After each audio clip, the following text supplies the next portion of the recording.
Assalamualaikum warahmatullahi wabarakatuh, sahabat-sahabatku sekalian. Hari ini kita akan bahas mengenai cara membangun pemikiran kritis atau kita ulangi, cara membangun pemikiran kritis. Mari kita bahas. Berpikir kritis perlu diajarkan dan dilatihkan pada siapapun, bukan untuk menyalahkan pihak tertentu, melainkan untuk menemukan kelemahan suatu proses atau menemukan kelemahan suatu kegiatan. Kemudian menyikapi kelemahan tersebut sebagai suatu tantangan. Contoh, pendaftaran tanah sistematik lengkap atau PTSL itu kan pada akhirnya akan menghasilkan sertifikasi hak atas tanah. Nah, ketika tanah sudah bersertifikat, maka bidang tanah tersebut menjadi mudah dijual. Akibatnya, masyarakat mudah kehilangan tanahnya karena tanahnya telah mereka jual. Nah, ini adalah titik kritis dan ini yang kemudian boleh dipikirkan dengan perspektif kritis, yaitu dengan menawarkan solusinya. Jadi, ketika PTSL dikritik sebagai kegiatan yang menimbulkan peluang besar bagi masyarakat untuk kehilangan tanahnya karena masyarakat kemudian menjual tanahnya, maka hal ini disikapi dengan cara menawarkan solusi atau memberikan solusi. Solusinya adalah melakukan pemberdayaan masyarakat dengan berupaya meningkatkan perekonomian masyarakat agar masyarakat mampu mempertahankan bidang tanahnya atau hak atas tanahnya. Jadi kritik terhadap PTSL tidak kemudian menghentikan kegiatan PTSL, tetapi kemudian menyertakan kegiatan lain justru untuk mendukung kegiatan PTSL. Kegiatan lain tersebut adalah pemberdayaan masyarakat, di mana masyarakat diberdayakan, mereka diajarkan cara mengelola hak atas tanahnya, mereka diajarkan cara berkegiatan, cara berusaha, cara meningkatkan taraf perekonomiannya, sehingga kemudian mereka menjadi lebih kuat untuk mempertahankan hak atas tanahnya atau tidak mudah tergiur untuk menjual bidang tanahnya. Contoh lain adalah pengadaan tanah. Pada pengadaan tanah ada yang disebut dengan ganti kerugian yang nantinya berupa uang. Nah, ini juga bisa menimbulkan hal yang negatif, yaitu ketika masyarakat justru menghabiskan uang ganti kerugian tersebut untuk kegiatan-kegiatan yang bersifat konsumtif, sehingga kemudian pada akhirnya mereka menjadi semakin miskin. Nah, untuk itu maka kritik ini tidak dimaksudkan untuk menggagalkan kegiatan pengadaan tanah, tetapi dimaksudkan untuk menyertakan kegiatan lain yang mendampingi atau memperkuat kegiatan pengadaan tanah, yaitu kegiatan pemberdayaan masyarakat. Caranya adalah masyarakat diberdayakan agar mampu memanfaatkan dana yang sebetulnya merupakan modal usaha baginya, sehingga kemudian dia bisa berbisnis dengan baik, berusaha dengan baik atau berdagang dan lain sebagainya sesuai dengan kemampuan atau seleranya. Kemudian mereka juga diupayakan untuk diberi pelatihan berupa pelatihan manajemen usaha, kemudian juga pelatihan untuk melakukan kegiatan-kegiatan yang bersifat produktif, baik usaha kecil maupun usaha menengah, sehingga kemudian dana yang mereka peroleh dari hasil ganti kerugian pada saat pengadaan tanah tidak kemudian habis untuk hal-hal yang konsumtif, tetapi kemudian dikelola untuk hal-hal yang produktif, sehingga dengan demikian kehidupan mereka menjadi lebih sejahtera. Jadi pada intinya berpikir kritis tidak dimaksudkan untuk menggagalkan kegiatan tertentu, tidak dimaksudkan untuk menyalahkan pihak-pihak tertentu, tetapi berpikir kritis dimaksudkan untuk menyertakan sebuah kegiatan tertentu yang justru untuk memperkuat atau mendampingi kegiatan yang telah ada, sehingga kemudian tidak menimbulkan efek negatif. Tadi sudah saya sampaikan untuk kegiatan PTSL misalnya diperlukan kegiatan pemberdayaan masyarakat agar masyarakat sesudah menerima sertifikat atas tanah bisa mempertahankan tanahnya sehingga tidak mudah dijual belikan ketika mereka misalnya mampu meningkatkan perekonomiannya dengan berbasis tanah. Demikian juga dengan pengadaan tanah, pemikiran kritis tentang pengadaan tanah tidak kemudian menentang kegiatan pengadaan tanah, melainkan mendukung kegiatan pengadaan tanah dengan memberikan kegiatan tambahan berupa pemberdayaan masyarakat, di mana masyarakat yang menerima dana ganti kerugian kemudian diberi pelatihan manajemen, diberi pelatihan kegiatan produktif, diajarkan cara mengelola modal dan lain sebagainya, sehingga kemudian mereka bisa menjadi wirausahawan baru yang kemudian bisa meningkatkan kesejahteraan diri dan keluarganya. Sekarang mari kita lebih detail membahas tentang berpikir kritis. Berpikir kritis adalah sebuah keterampilan komprehensif yang biasa berlaku dalam proses pendidikan yang meliputi 10 aspek. Jadi kalau dalam proses pendidikan, seseorang itu bisa dilatih berpikir kritis dengan meliputi 10 aspek sebagai berikut. Pertama, keterampilan bertanya atau questioning. Kedua, keterampilan mengamati atau observing. Ketiga, keterampilan memperkirakan atau predicting. Keempat, keterampilan melakukan percobaan atau experimenting. Kelima, keterampilan mengukur atau measuring. Keenam, keterampilan mengorganisasi data atau data organizing. Ketujuh, keterampilan membandingkan atau comparing. Kedelapan, keterampilan menafsirkan bukti atau evidence interpreting. Dan kesembilan, keterampilan berkomunikasi atau communication.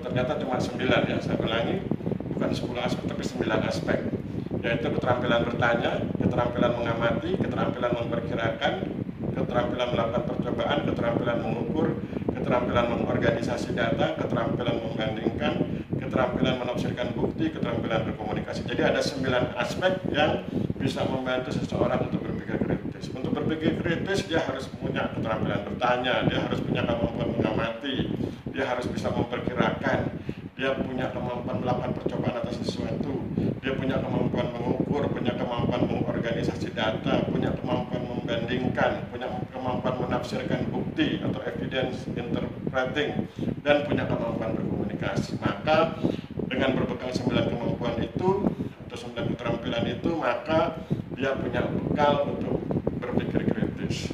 Kemudian berpikir kritis adalah sikap yang diperlihatkan seseorang yang berbasis pada pemikiran rasional, logis dan reflektif, serta berfokus pada hal-hal yang benar dan dapat dipercaya, serta solusi yang diperlukan bila terdapat tantangan atau oportunitas kesempatan tertentu saat pengambilan keputusan. Kesempatan ini dalam artian tantangan ya.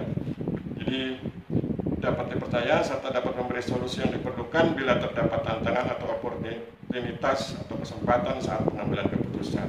Saya ulangi, berpikir kritis adalah sikap yang diperlihatkan seseorang yang berbasis pada pemikiran rasional, logis dan reflektif, serta berfokus pada hal-hal yang benar dan dapat dipercaya, serta mampu memberikan solusi yang diperlukan bila terdapat tantangan atau oportunitas saat pengambilan keputusan. Itu pengertian dari berpikir kritis. Sekarang apa manfaatnya berpikir kritis? Berpikir kritis itu sangat bermanfaat karena dengan demikian orang yang berpikir kritis punya kemampuan berpikir secara sistemik atau sebagai bagian dari suatu sistem. Orang yang berpikir kritis punya kemampuan memecahkan masalah. Orang yang berpikir kritis punya kemampuan membuat keputusan secara mandiri. Orang yang berpikir kritis punya kemampuan belajar sepanjang hayat atau belajar seumur hidup. Kemudian kita perlu memperhatikan pandangan Elder L dan Paul R tahun 2008 dalam karya mereka berjudul Critical Thinking Development, A Stage Theory with Implication for Instruction. Dalam hal ini, Elder dan Paul membagi level pemikiran menjadi 6 level. Mari kita lihat. Level yang pertama, yang paling bawah, disebut sebagai unreflective thinking. Jadi unreflective thinking itu adalah pemikiran yang tidak direfleksikan, tidak direnungkan, yaitu ketika yang bersangkutan tidak menyadari peran pemikiran dalam kehidupannya. Jadi orang yang unreflective thinking itu nggak mengerti bahwa dalam hidupnya itu dia harus berpikir. Nah, dia nggak paham itu. Itu disebut unreflective thinking. Makanya dia berada di level pemikiran yang paling bawah. Kemudian naik satu tingkat di atasnya, yaitu disebut challenge thinking, pemikiran yang menantang, yaitu ketika yang bersangkutan menyadari peran pemikiran dalam kehidupannya. Jadi ini sudah lebih baik atau lebih tinggi satu tingkat dari yang sebelumnya. Kalau di unreflective thinking itu kan dia nggak paham bahwa hidup itu harus berpikir. Sedangkan di challenge thinking, dia paham bahwa hidup itu harus berpikir, bahwa untuk mengelola kehidupannya dia harus berpikir. Kita tentu ingat filosof René Descartes yang mengatakan bahwa cogito ergo sum, aku berpikir maka aku ada. Kalau nggak berpikir dia nggak akan tahu kalau dirinya ada. Kemudian di level ketiga, di level berikutnya adalah beginning thinking, pemikiran awal atau permulaan, yaitu ketika yang bersangkutan mulai memodifikasi pemikirannya meskipun dengan wawasan yang masih terbatas. Mari kita lihat pelan-pelan. Di lapisan paling bawah, unreflective thinking, orang yang belum paham bahwa kalau hidup itu harus berpikir. Dia nggak ngerti bahwa hidup itu harus berpikir, itu unreflective thinking. Naik satu tingkat, challenge thinking. Dia mengerti bahwa untuk hidup itu dia harus berpikir. Cogito ergo sum, aku berpikir maka aku ada. Kemudian naik satu tingkat lagi di atasnya, beginning thinking, pemikiran awal, yaitu ketika dia sudah ngerti bahwa dia hidup harus berpikir dan dia mulai memodifikasi pemikirannya untuk bisa menyelesaikan masalah-masalah tertentu meskipun dengan wawasan yang masih terbatas. Wawasannya masih terbatas, tapi dia sudah mulai menggunakan pemikirannya, sudah mulai melakukan modifikasi pemikiran. Naik lagi satu tingkat di atasnya adalah practicing thinking, pemikiran terlatih, practicing thinking. Ini di tingkat keempat ya, yaitu ketika yang bersangkutan menganalisis, sudah mampu menganalisis, kalau tadi baru memodifikasi, sekarang sudah mampu menganalisis pemikirannya dalam sejumlah bidang tertentu meskipun dengan wawasan yang terbatas.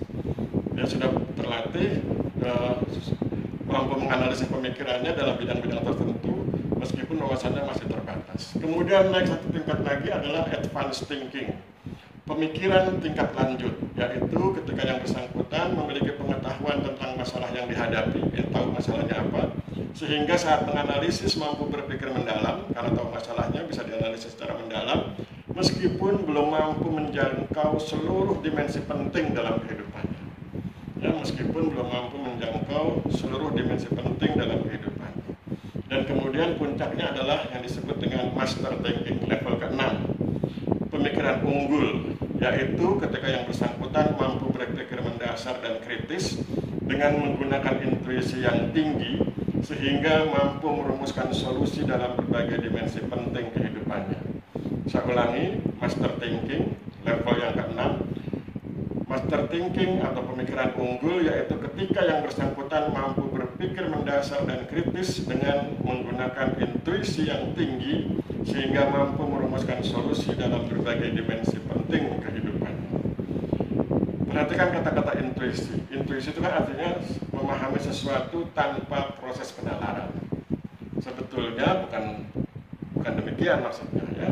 Jadi kalau diartikan dengan harfiah, intuisi itu kan memahami sesuatu tanpa proses penalaran. Tetapi sesungguhnya yang terjadi adalah melalui proses penalaran. Tetapi karena proses berlangsung dengan sangat cepat, maka terlihat seolah-olah atau seakan-akan tanpa penalaran. Bisa ulangi, master thinking, pemikiran unggul, yaitu ketika yang bersangkutan mampu berpikir mendasar dan kritis dengan menggunakan intuisi yang tinggi. Intuisi itu artinya tanpa proses penalaran, tetapi sebetulnya bukan tanpa proses penalaran. Sebetulnya yang terjadi adalah proses penalarannya sedemikian cepat sehingga seolah-olah tanpa proses penalaran. Ya, dengan menggunakan intuisi yang tinggi sehingga mampu merumuskan solusi dalam berbagai dimensi penting kehidupannya. Saya pikir demikian. Sebelum kita akhiri, kita ulangi tentang level pemikiran. Level yang paling bawah, level 1, unreflective thinking, yang bersangkutan nggak paham bahwa hidup itu harus berpikir. Naik ke level 2, challenge thinking, yang bersangkutan paham bahwa hidup itu harus berpikir. Begitu ergo sum, aku berpikir maka aku ada. Naik ke level 3, beginning thinking, yang bersangkutan mulai mampu memodifikasi pemikirannya meskipun wawasannya masih terbatas. Kemudian naik ke level keempat, practicing thinking, yang bersangkutan mampu menganalisis pemikiran dalam sejumlah bidang tertentu meskipun dengan wawasan yang masih terbatas. Naik satu tingkat lagi di level ke-6, advanced thinking, yang bersangkutan memiliki pengetahuan tentang masalah yang dihadapi sehingga saat menganalisisnya mampu berpikir secara mendalam, meskipun belum mampu menjangkau seluruh dimensi penting dalam kehidupannya. Naik satu tingkat lagi, master thinking, yang bersangkutan bisa berpikir mendasar dan kritis dengan menggunakan dan seolah-olah menggunakan intuisi yang tinggi. Intuisi itu artinya tanpa proses penalaran, tetapi sesungguhnya yang terjadi adalah proses penalaran yang sangat cepat sehingga nampak seolah-olah sebagai intuisi. Sehingga yang bersangkutan mampu merumuskan solusi dalam berbagai dimensi penting kehidupannya. Saya pikir demikian yang bisa saya sampaikan. Mohon maaf bila terjadi kesalahan. Wabillahi taufiq wal hidayah. Wassalamualaikum warahmatullahi wabarakatuh.